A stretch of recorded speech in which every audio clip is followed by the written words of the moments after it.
ಈಗ 158 ತಾಲೂಕುಗಳಲ್ಲಿ ಸಾಧಾರಣ ಮಳೆ, 20ರಲ್ಲಿ ಮಳೆನೇ ಇಲ್ಲ. ಸೊ ಎಲ್ಲೂ ಕೂಡ ನೀವು ಭಾಳ ಹುಷಾರಾಗಿರಬೇಕು ಅಂತ ಹೇಳಿದ್ದೇವೆ. ಒಂದು ಜಿಲ್ಲೆಯಲ್ಲಂತೂ ಭಾಳ ವರ್ಸ್ಟ್ ಪೊಸಿಷನ್ ಇದೆ.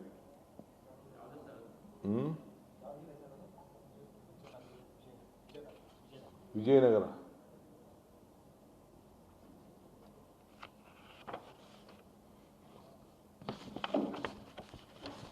ಸೊ ಅದು ಬರಪರಿಯಾದ್ದು. ಎರಡನೇದು, ನಮ್ಮ ಇವತ್ತು ಕ್ಯಾಬಿನೆಟ್ ಸಬ್ಜೆಕ್ಟಲ್ಲಿ ಕರ್ನಾಟಕ ಅಗ್ರಿಟೆಕ್ ಮಿಷನ್ 2026, ಅದರಲ್ಲಿ ಸ್ಯಾಟಲೈಟ್ನಿಂದ ಡಾಟಾ ತೆಗೆದುಕೊಂಡು ಡ್ರೋನ್ ಸರ್ವೆ ಮಾಡಿಸಿ ಈ ಹವಾಮಾನ ಮುನ್ಸೂಚನೆ ಕೊಡಲಿಕ್ಕೆ ಅದಕ್ಕೆಲ್ಲ ವ್ಯವಸ್ಥೆಯನ್ನು ನಾವು ಮಾಡಿ ರೈತರಿಗೆ ಮಾರ್ಗದರ್ಶನ ಕೊಡುವಂಥ ಕೆಲಸ ನಾವು ಮಾಡ್ತಾಯಿದ್ದೇವೆ. ಸೊ ಪೆಸ್ಟಿಸೈಡ್ಸು, ಅದು ಏನು ರೋಗಗಳು, ಕ್ರಾಪ್ ಪ್ಯಾಟರ್ನ್ ಹೇಗಿರಬೇಕು, ಏನೇನು ಅವರು ಬಿತ್ತನೆ ಮಾಡಬೇಕು ಅನ್ನೋದೆಲ್ಲ ಮಾಡಲಿಕ್ಕೆ ಒಂದು 36 ಕೋಟಿ ರೂಪಾಯಿದೊಂದು ಅಂದಾಜು ಮೊತ್ತದ ಒಂದು ಸಮೀಕ್ಷೆ ಮಾಡಲಿಕ್ಕೆ ಅವರಿಗೆ ಒಂದು ಅನುಮೋದನೆಯನ್ನು ನಾವು ಕೃಷಿ ಇಲಾಖೆಗೆ ಕೊಟ್ಟಿದ್ದೇವೆ. ಹಿಂದುಳಿದ ವರ್ಗದವರು ಸುಮಾರು ಈ ಕಲ್ಯಾಣ ಇಲಾಖೆಯಲ್ಲಿ ಅವರು ಹಾಸ್ಟೆಲ್ಗಳಿಗೆ ಸುಮಾರು 7,500 ಕಾಟ್ಗಳನ್ನು ಪರ್ಚೇಸ್ ಮಾಡಲಿಕ್ಕೆ, 15,000 ಹಾಸಿಗೆಗಳನ್ನ ಪರ್ಚೇಸ್ ಮಾಡಲಿಕ್ಕೆ ಒಂದು 30 ಕೋಟಿ ರೂಪಾಯಿ ವೆಚ್ಚದ ಒಂದು ಆಡಳಿತಾತ್ಮಕ ಅನುಮೋದನೆಯನ್ನು ಕೂಡ ಕೊಟ್ಟಿದ್ದೇವೆ. ಆಮೇಲೆ ಅಲೆಮಾರಿ ಜನಾಂಗದ ಬಗ್ಗೆ ಕೆಲವು ತಾಲೂಕುಗಳಲ್ಲಿ ಕೆಲವು ಮನೆಗಳು ಕಟ್ಟಬೇಕು ಅನ್ನೋದು ಹಿಂದೆ ಪ್ರಸ್ತಾವನೆ ಬಂದಿತ್ತು. ಅದನ್ನು ಒಟ್ಟು 10 ಲಕ್ಷ ರೂಪಾಯಿ ಒಂದು ಯೂನಿಟ್ ಕಾಸ್ಟ್, 380 ಚದರಡಿ ಇರೋಂಥ ಒಂದು 400 ಅಡಿ ಇರೋಂಥ ಚದರ ಒಂದು ಮನೆಯನ್ನು 10 ಲಕ್ಷ ರೂಪಾಯಿ ಯೂನಿಟ್ ಕಾಸ್ಟ್ ಅಂತ ನಿಗದಿ ಮಾಡಿ ಅದಕ್ಕೆ ಕೂಡ ಸುಮಾರು ಅನುಮತಿಯನ್ನು ನಾನು ಕೊಟ್ಟಿದ್ದೇನೆ. ಎಲ್ಲೆಲ್ಲಿ ಆ ರೀತಿ ಪರಿಸ್ಥಿತಿ ಇದೆ ಅದಕ್ಕೆಲ್ಲ ಮಾಡಿ ಅಂತ ಒಂದು ಮಾರ್ಗದರ್ಶನವನ್ನು ಕೊಟ್ಟಿದ್ದೇನೆ. ಇದಲ್ಲದೆ ಫಸ್ಟ್ ಟೈಮ್ ನಮ್ಮ ರಾಯಚೂರಿಗೆ, ಕಲ್ಯಾಣ ಕರ್ನಾಟಕ ಭಾಗದಲ್ಲಿ IIT ತ್ರಿಬಲ್ ಐಟಿ ರಾಯಚೂರಿನಲ್ಲಿ AI ಉತ್ಕೃಷ್ಟತಾ ಕೇಂದ್ರ 5 ವರ್ಷ ಅವಧಿಗೆ ಅದರಲ್ಲಿ ಅದನ್ನು ಮುಗಿಸಬೇಕು. ಅಲ್ಲೂ ಕೂಡ ಒಂದು 15 ಕೋಟಿ ರೂಪಾಯಿ 12 ಕೋಟಿ ರೂಪಾಯಿ ಹಣ ಕೂಡ ಅಲ್ಲಿ ಕೂಡ ಮಂಜೂರು ಮಾಡಿಕೊಟ್ಟಿದ್ದೇವೆ. ಆಮೇಲೆ ನಮ್ಮ ಮೆಡಿಕಲ್ ಕಾಲೇಜ್ ಸ್ಟೂಡೆಂಟ್ಸ್ಗೆ MBBS ಮತ್ತು BDS ಅವ್ರಿಗೆ ಹೊಸ ಹಾಸ್ಟೆಲ್ ಕಟ್ಟಬೇಕು ಅಂತ ಬಂದಿತ್ತು. ಸ್ವಲ್ಪ ರಿಪೇರಿಂಗ್ ಬಂದಿತ್ತು. ನಾನು ರಿಪೇರಿ ಮಾಡೋದು ಬೇಡ, ಹೊಸ ಹಾಸ್ಟೆಲೇ ಕಟ್ಟೋಣ ಅಂತ ಹೇಳಿದ್ದೇನೆ. ಸುಮಾರು 83 ಕೋಟಿ ರೂಪಾಯಿಗೆ ಒಂದು ಅಂದಾಜು ಇದೆ. ಅದಕ್ಕೆ ನಾನು ಬೇರೆ ಜಾಗ ಕೊಡ್ತೀನಿ. ಅಲ್ಲೇ ಕಾಲೇಜ್ ಪಕ್ಕದಲ್ಲೇ ಎಲ್ಲರೂ ಒಂದು ಜಾಗನ ನಾವು ಐಡೆಂಟಿಫೈ ಮಾಡ್ತೀವಿ ಅಂತ ಹೇಳ್ತೇವೆ. ಒಟ್ಟು ಅದಕ್ಕೆ ಕನ್ಸ್ಟ್ರಕ್ಷನ್ಗೆ ಪರ್ಮಿಷನ್ಗೆ ಜಾಗ ಫೈನಲೈಸ್ ಮಾಡಲಿಕ್ಕೆ ಅನುಮತಿಯನ್ನು ಕೊಟ್ಟಿದ್ದೇನೆ. ಇದು ಇಲ್ಲಿತ್ತು, ಇಲ್ಲಿ ನಮ್ಮ ಜನರಲ್ ಹಾಸ್ಟೆಲ್ ಪಕ್ಕ. ಬರೀ ರಿಪೇರಿಗೆ 83 ಕೋಟಿ ರೂಪಾಯಿ ಅಂತ ಹೇಳಿದರು. ಬೇಡ, ಎಲ್ಲರೂ ಹೊಸ್ದಾಗೆ ಅಲ್ಲೇ ಕಾಲೇಜ್ ಅಕ್ಕಪಕ್ಕ ಜಾಗ ರೆಡಿ ಮಾಡ್ತೀನಿ ನಾನು. ನನಗೆ ಗೊತ್ತಿದೆ ಎಲ್ಲಿ ಜಾಗಗಳಿದೆ ಅಂತ, ಕಾರ್ಪೊರೇಷನ್ ಜಾಗಗಳು. ಅದಕ್ಕೆ ಬೇರೆ ಜಾಗ ಕೊಟ್ಟು ರಿಪೇರಿಗೆ 83 ಕೋಟಿ ಅನ್ನೋದು ಸರಿ ಇಲ್ಲ ಅಂತೇಳಿ BMC ಮೆಡಿಕಲ್ ಕಾಲೇಜ್, ಅದೇ ಬೆಂಗಳೂರು ಮೆಡಿಕಲ್ ಕಾಲೇಜು, ಅದಕ್ಕೆ ಹೊಸದೇ ಕಟ್ಬಿಡೋಣ ಅಂತ 83 ಕೋಟಿ ಬಂಡವಾಳ ಹಾಕೋದ ಬದಲು ಹೊಸ ಬಿಲ್ಡಿಂಗೇ ಕಟ್ಬೋದಲ್ಲ ಹೊಸದು.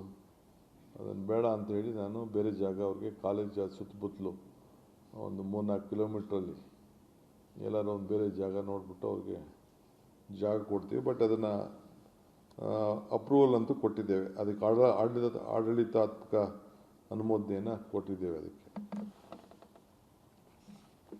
ಸೊ ಗುಲ್ಬರ್ಗಾದಲ್ಲಿ ಜಿಲ್ಲೆಯಲ್ಲಿ ರಾಜ್ಯದ ಹೆದ್ದಾರಿ ಈ ಯನಗುಂಟೆ, ನರಿಬೋಳು, ಇಲ್ಲಿ ಸ್ವಲ್ಪ ಜಿಲ್ಲಾ ಮುಖ್ಯ ರಸ್ತೆಗಳಿಗೆ ಕೊಲ್ಲೂರು,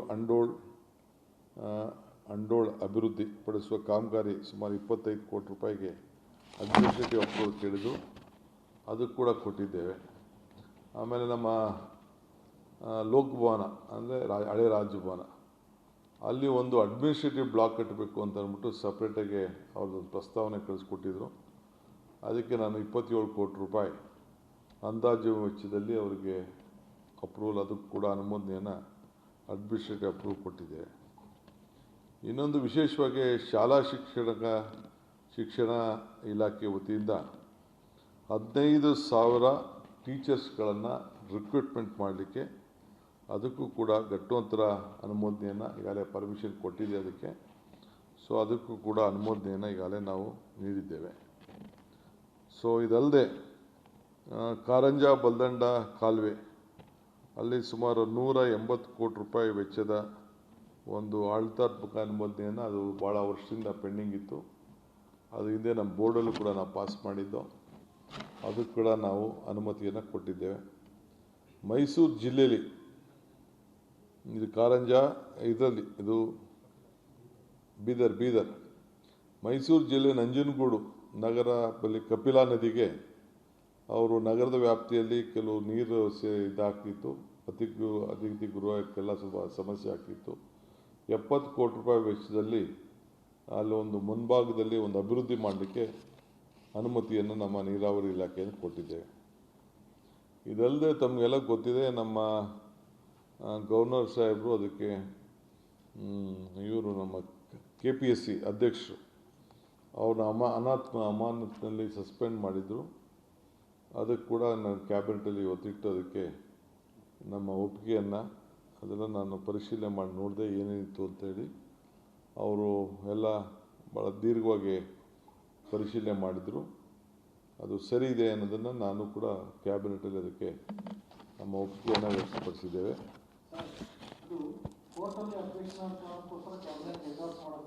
ಏನು ಅವಶ್ಯಕತೆ ಇರಲಿಲ್ಲ, ಅದು ಕಾನೂನಲ್ಲಿ ಯಾವುದೋ ಒಂದು ಕೋರ್ಟಲ್ಲಿ ಒಂದು ಆರ್ಡರ್ಸ್ ಇದೆ, ಬಟ್ ನಾವು ಅದಕ್ಕೆ ನಮ್ಮದೇನು ಒಪಿನಿಯನ್ ತಿಳಿಸ್ಬೇಕು ನಾವು ಸರ್ಕಾರ ಕೋರ್ಟಿಂದ ತಿಳಿಸ್ತಿದೆ. ಆಮೇಲೆ ಇನ್ನೊಂದು ಲಾಸ್ಟು ಚಿತ್ರದುರ್ಗ ಜಿಲ್ಲೆ ಹಿರಿಯೂರು ತಾಲೂಕು, ಭಾಳ ನಮ್ಮ ಸುಧಾಕರ್ದು ಕನಸಿನ ಒಂದು ಯೋಜನೆ ಇದು. ಜವನಗೊಂಡನಹಳ್ಳಿ ಹೋಬಳಿ ಜಲಮಂಡಳಿಯ 116 ಕೆರೆಗಳು ಮತ್ತು ಗಾಯತ್ರಿ ಜಲಾಶಯ ಕುಡಿಯುವ ನೀರಿನ ತುಂಬಿಸುವ ಹಾಗೂ ಅಂತರ್ಜಲ ಅಭಿವೃದ್ಧಿಪಡಿಸುವ ಕಾಮಗಾರಿ 244 ಕೋಟಿ ರೂಪಾಯಿ, ಅದಕ್ಕೆ ಆಡಳಿತ ಅನುಮೋದನೆಯನ್ನು ಕೊಟ್ಟಿದ್ದೇನೆ. ಅದು ಭಾಳ ದಿನದಿಂದ ನನಗೆ ನಮ್ಮ ಸುಧಾಕರ್ ಕೇಳ್ತಾ ಇದ್ರು.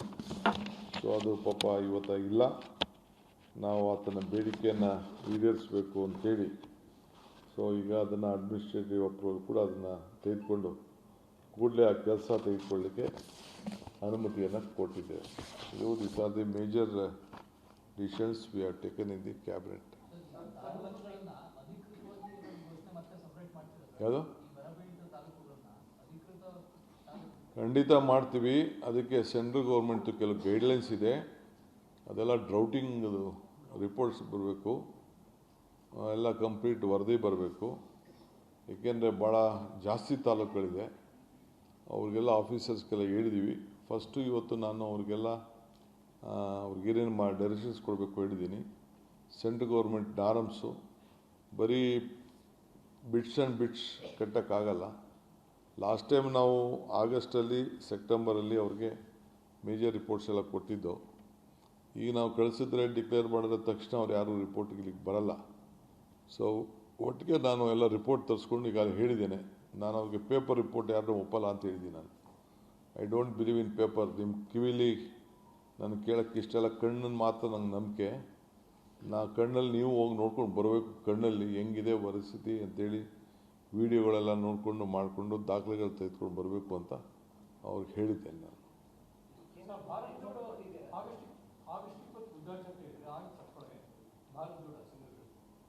ನಮ್ಮ ಹೋಮ್ ಮಿನಿಸ್ಟರ್ ಅದಕ್ಕೆಲ್ಲ ಹೋಮ್ ಮಿನಿಸ್ಟರ್ ಅಂತೀನಿ, ನಮ್ಮ ಈಗ ರೆವಿನ್ಯೂ ಮಿನಿಸ್ಟರ್, ಡೆಪ್ಟಿ CM ಅವರೆಲ್ಲ ಕಂಪ್ಲೀಟ್ ಅದಕ್ಕೆಲ್ಲ ಏನು ಬೇಕೋ ಎಲ್ಲ SOP ಎಲ್ಲ ಫೈನಲೈಸ್ ಮಾಡಿದ್ದಾರೆ.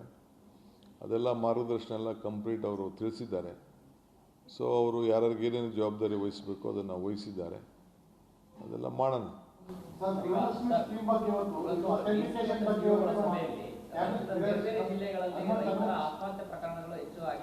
ಏನೇಳಿ